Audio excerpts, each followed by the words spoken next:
Hi, I'm John Mayfield, the real estate tech guy with another Global Real Estate School podcast.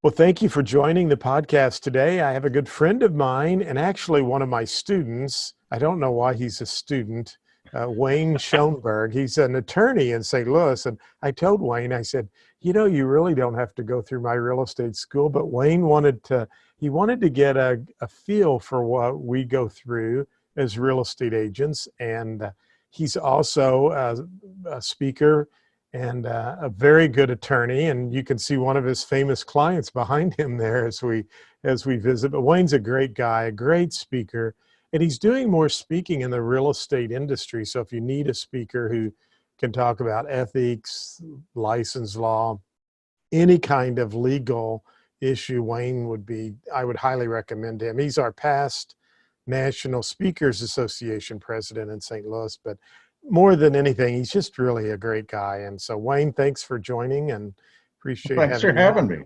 Yeah. So let's just talk a little bit. I mean, you went through the real estate school.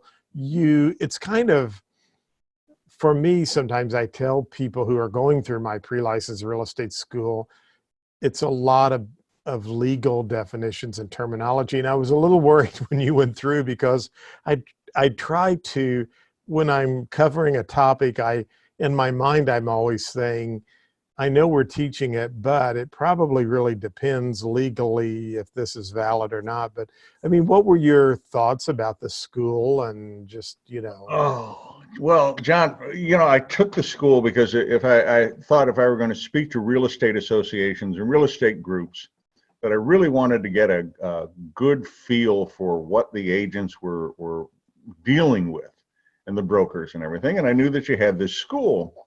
And I know that as a lawyer, I don't have to take the school. I can just go take the test. Right. But I don't want to have a license. I don't need another license. But I just wanted to see what they learned so that I could do better presentations, see what would be of interest to them. The school was fantastic. First of all, I was amazed at the depth into which it goes. Just really, really, I mean, it explains everything from fee simple to trust situations to how people hold real estate, tenancy in common, joint tenants, all of which are really important to know that sort of thing. I'm trying to think of some other things that I had really not dealt with since law school. It's interesting. You talked about fee simple, but we also talk about the fee simple to feasible. And I know there's this little piece in the course where it says, if you fail to use the property for a certain type of use, it could revert back to the other owner. And it's interesting because I have a Google alert for Farmington, Missouri, and I saw this alert about the industrial park and lawmakers helping out. But when I read the story, what's interesting is the state had given the city this property, but it had a exclusion or a requirement that they had to use it for a certain type of purpose. And if they ever failed to do that, it would revert back to the state.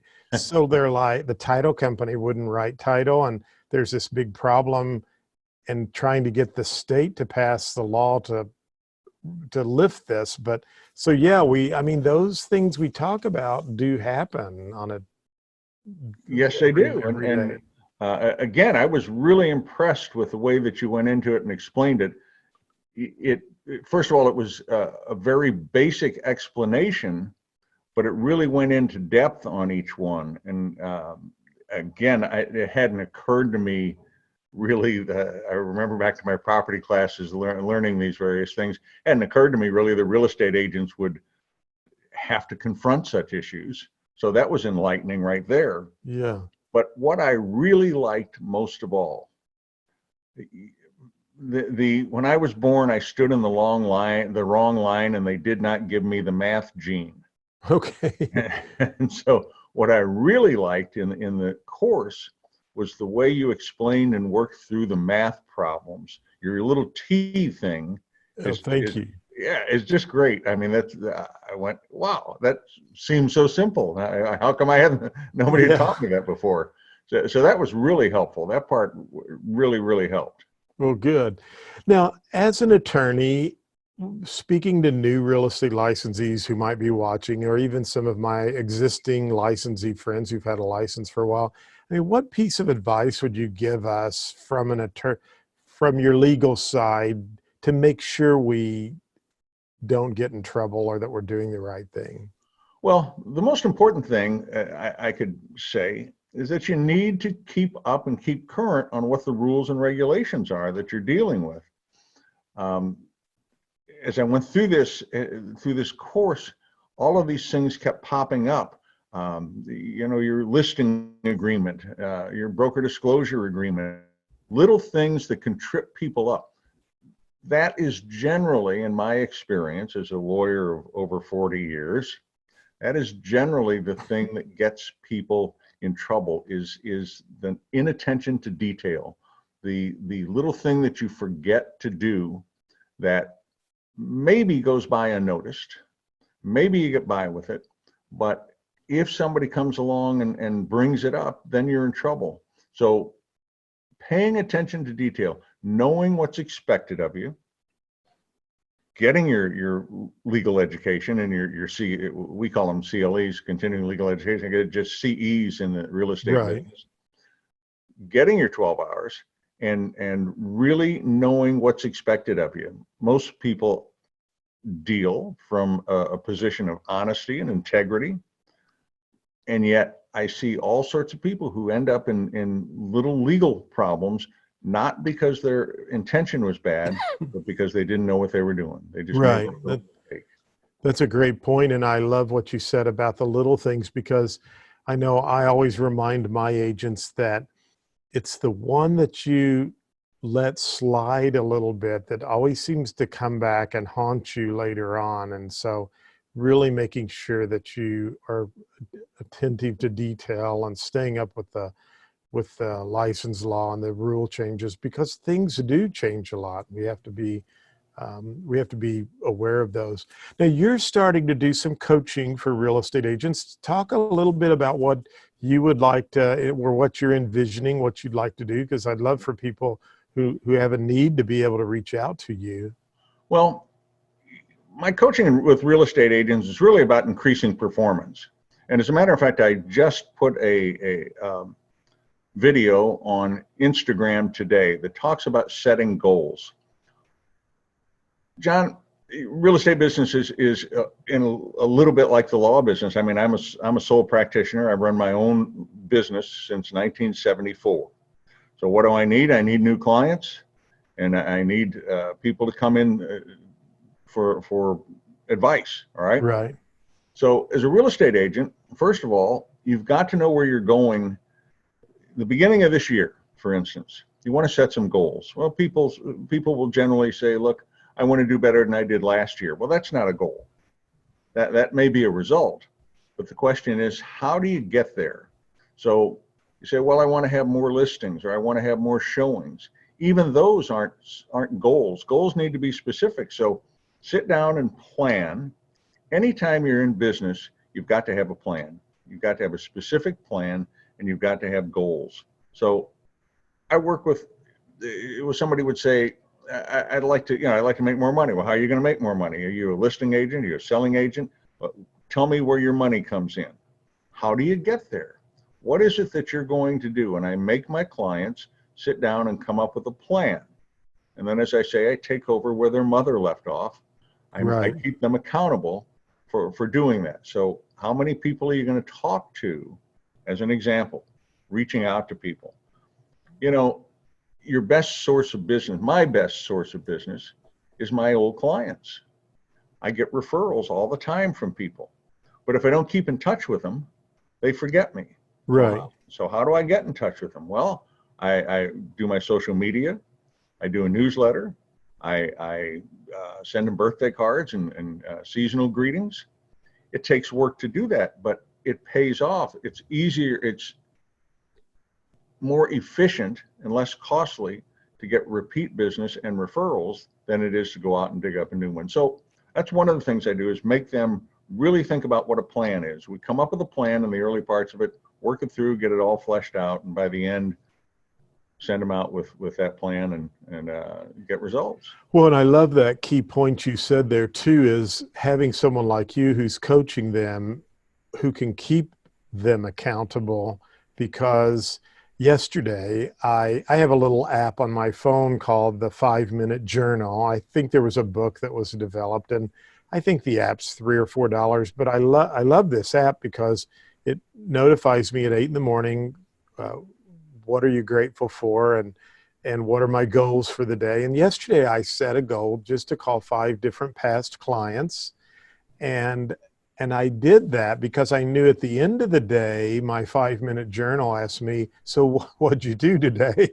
Oh, that's great. But there's a lot of times, Wayne, that I can blow off the app because it's an app. But if I know I've got a coaching call with someone like you coming up on a weekly or every 2 weeks, I want to make sure I'm getting those things done. So I think I love that. You know, you do have to have specific goals, and the accountability piece, I think, comes in really, really handy. And so, anything else you want to kind of elaborate on, you know, Well, on that I'll share a side? story with you if you don't mind. Sure.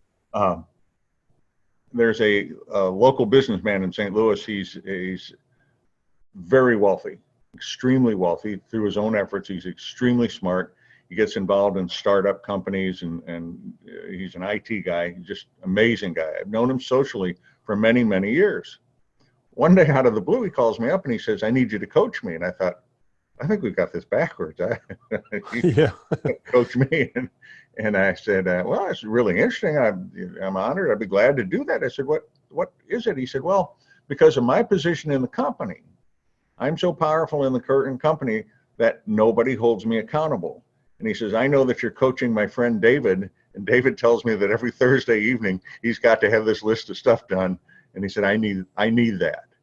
So everybody needs accountability. And you know, and I'm gonna call you out on something here. You know, Right. don't get on that Peloton as regularly as you should. Yeah, that's right. I will have to say I have a streak going, and Saturday they had an outage, and I could not.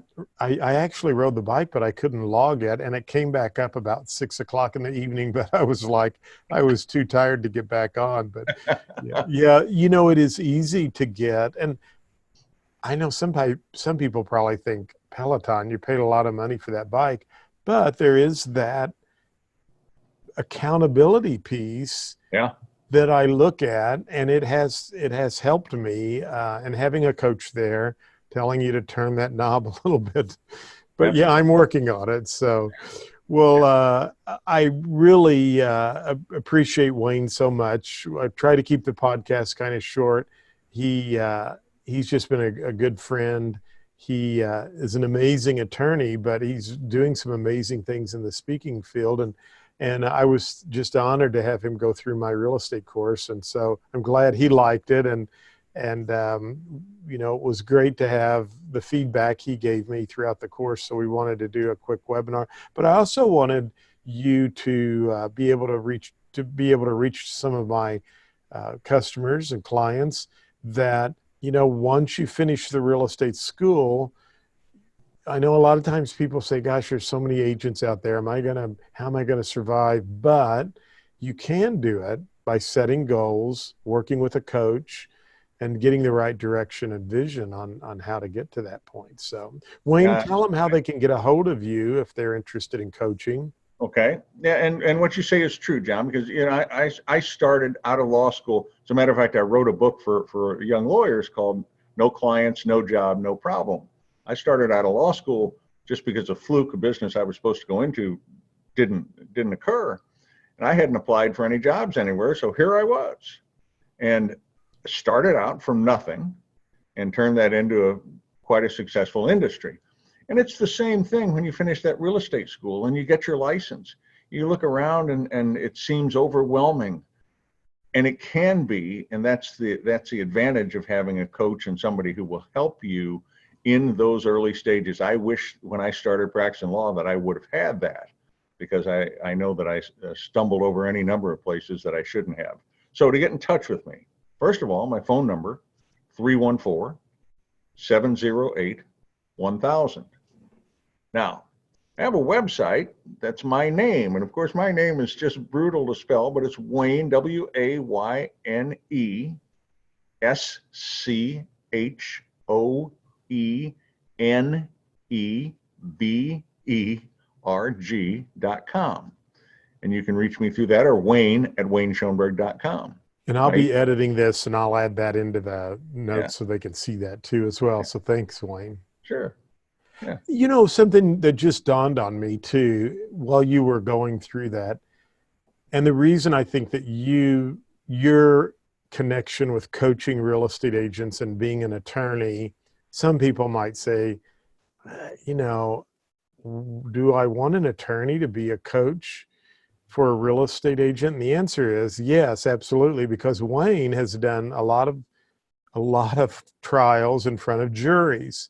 And when I was sitting here listening to you a minute ago, I thought, you know, when we go out on a listing appointment or we're working with buyers, a lot of times, and especially when we're new and we don't know anybody, it's kind of like we're presenting our case to the jury, Mr. and Mrs. Seller. Here's why you need to hire me. And so, I mean, you know, just quickly, I mean, or briefly, I don't want to put you on the spot, but there probably are things you need to do in order to make sure a jury would warm up to you, or, I mean, and I'm sure you could relate those types of tools, or not that we ever want to deceive anyone, not that I don't want to get the wrong impression, but there are persuasive techniques, and there's nothing wrong with being persuasive. But I don't know. So I'll quit and let you comment, or maybe you. All right. Well, you bring up an interesting subject, and there is a parallel, of course, between that. I was a guest on Joel Block's webinar, and the light sort of went off halfway through the web or podcast. The light went off kind of halfway through the podcast for Joel. He said, "Well, you're in the sales business." And I am in the sales business. Right. Well, if I'm trying a jury trial, I've got to sell. A group of strangers come in who have no idea what I'm selling, and I have to convince them that it's going to be in their best interest to buy that by the time we're done. But just as importantly, when you talk about listing appointments or sales calls, all right, people, I do with sales every day when people call me to figure out whether they want me to represent them. And there's a great parallel there, because people do business with people that they know, like, and trust. Right, exactly. And the lesson that I try to get across to everybody that's in the sales business is they buy on a personal relationship. And what you have to do is know how to establish a personal relationship with that person on the other side of the table, or on the other side of the house. All right. And you do that by one of the tricks that is used is storytelling. Right. People love stories. It doesn't have to be a long story. It can be just a little short story, but once you tell a little short story about yourself or something that you were involved in, that person will open up and tell you a story. And exactly. Pretty soon you have this relationship going. And when they leave, and one other trick that my father taught me is, when you visit with people, ask them about themselves. Exactly. Don't tell them about you, because when you ask them about themselves, when they leave, they're going to say, you know, that was the smartest guy I've talked to in a long time. Right. And that establishes that relationship. And that relationship is, let me digress for a minute. You can cut this out if you want to. No. But a kid just came in the other day. His father sent him in to see me. He had a DWI ticket. And we sat and we talked for a long time. And when he left, he said, you've just really made me feel comfortable I really feel good now, and my anxiety's gone and everything. And that's as important to me as the outcome of the case, because the outcome of the case is going to be pretty good anyway. We know that already. But people need to feel comfortable. People want to feel comfortable. And if you can make them feel comfortable around you, you're going to establish that bond that they're going to like you. They're going to feel like they know you through the stories, and they're going to trust you. Exactly. It's interesting you said stories, because I don't know if you remember, a couple of years ago, we had a lady at our NSA meeting who was a storyteller. And I remember you saying, I tell stories all the time to the jury. And she was talking to us about telling stories to the audience. But a lot of times my daughter helps me with my real estate business now, and we'll have a situation come up and I'll tell Ann, I'll say, now that's a story that you could share with another client, because people are going to ask you about, how does this work or how does that work? And generally I have a story that I can share of why it's important to put more earnest money down, or why it's important to, make this type of an offer, or people that I've worked with before. And it just, as you said, it really brings that something in common with people. Sure. So I just thought of that, and I thought, wow, you really are a great fit for the real estate industry, or sales in general, for coaching, because probably nothing would be more challenging than, as an attorney, to go up in front of a bunch of strangers and say, I'm going to have to present my case to you and hope that you believe me and trust me, and that I'm bringing you the information you need to know. So Yeah, they haven't walked into a store with the mindset of buying. right, None of them want to be there. right, And you have to establish that relationship with the guy. I had a bailiff tell me one time, after the voir dire, that's where you pick the jury. The bailiff said to me, he said, I thought you were just going to get up in the jury box with those people. right. Yeah, Because that's what you want. Because I want them in that first hour that I spend with them, I want them to feel like they know me, feel like they can trust me, and hopefully like me. exactly. Yeah. And Speaking of the Peloton bike, I was in St. Louis Sunday, and I thought, I'm going to stop by the store there, because I'd never been in there. And I went in, and there were two ladies working, and one young lady came over and it was real friendly. And I said, thanks. I said, yeah. She's, asked me if I was familiar with the bikes. I said, yes, I own one. And immediately it was almost like, well, I'm not going to be able to sell him something. So she said, well, if I can help, let me know. And she just walked off. And I thought, gosh, she was almost a little bit rude. I mean, I guess that getting to like people, how does she know I maybe wasn't looking or wanted to take information to a friend? that's just what I was thinking when you were telling that story. Yeah, You could have been in there looking to refer somebody. right. And, yeah. Yeah, or buy a second one, because my wife and I don't want to have to change our settings. No, I'm not that. I'm not going to spend money that crazy. But anyway, maybe Yeah. someday. Who knows? So, Yeah. well, Wayne, thank you so much. And again, I'll put his information in the show notes below. But he liked Global Real Estate School and would highly recommend it. Anything else you want to say about Global? I think the global real estate, I have to tell you, there aren't enough words, even as a speaker, there aren't enough words. I was really, really impressed. I mean, you have put some real work into that thing. And I say I was impressed from a lawyer's point of view. I mean, there is no stone left unturned in that thing. Okay, well, thank you so much. Well, Wayne, as always, I appreciate your friendship, and be sure and reach out to Wayne. You're getting your real estate license. You want to grow your business afterwards. And I'm sure if they just need, there's probably not any long-term commitment. Maybe they just need some coaching the first 90 days, but you have to invest in yourself, in education, in coaching, and helping you. I think those are huge. So thank you, Wayne. Thank you, John. Good to see you. You too. Thank you for listening to the podcast for Global Real Estate School. I'm John Mayfield, the Real Estate Tech Guy. Go out and make it a great day.